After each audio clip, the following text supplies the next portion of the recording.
Најнапред сакам да ви го честитам денот на општината, да го честитам денот на рударите и секако нашиот најголем христијански празник, успение на Пресвета Богородица. Секогаш е задоволство кога сте гости во општина која што ниже успеси, која што се развива низ проекти кои што се од интерес за граѓаните и која што од година во година може да покаже дека е понапред од претходната година. Аз слободно можам да кажам дека Пробиштип стана препознатлива како општина која што е многу понапред од другите општини, не само во регионот, туку и пошироко, и сметам дека е една од општините која што интересот на граѓаните го става пред се. И затоа секојдневно се борат за проекти, за финансирање на активности и се она што е потребно за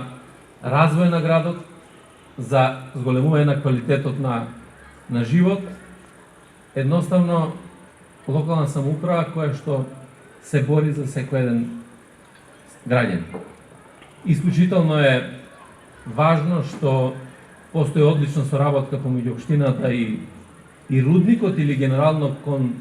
стопанството во општината, заради тоа што тоа е едно со друго поврзано, а Пробиштип како рударски град навистина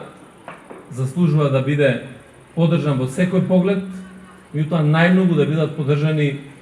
рударите, да бидат поддржани работниците, и тоа е нешто што е основно мото на нас како влада, која што во идеологијата има поддршката токму на работниците, на граѓаните, на земјоделците, на оние кои што најмногу им е потребна таа помош. И токму сега сакам да им честитам на сите рудари заради тоа што со својата посветена работа придонесуваат за развојот и на општината и на државата. Да им посакам добро здравје, многу лична и семејна среќа на сите нив и нека им дава Господ сили и енергија да продолжат со таква трудолюбива работа и премногу тешка за доброто на сите нас. Уште еднаш им го честитам денот на општината на сите граѓани и нека Пробиштип се развива со уште по засилено темпо од тоа што беше тука, а ние како влада ќе стоиме на располагање за секој еден проект кој што ќе биде во интерес на граѓаните на Пробиштип. Благодарам.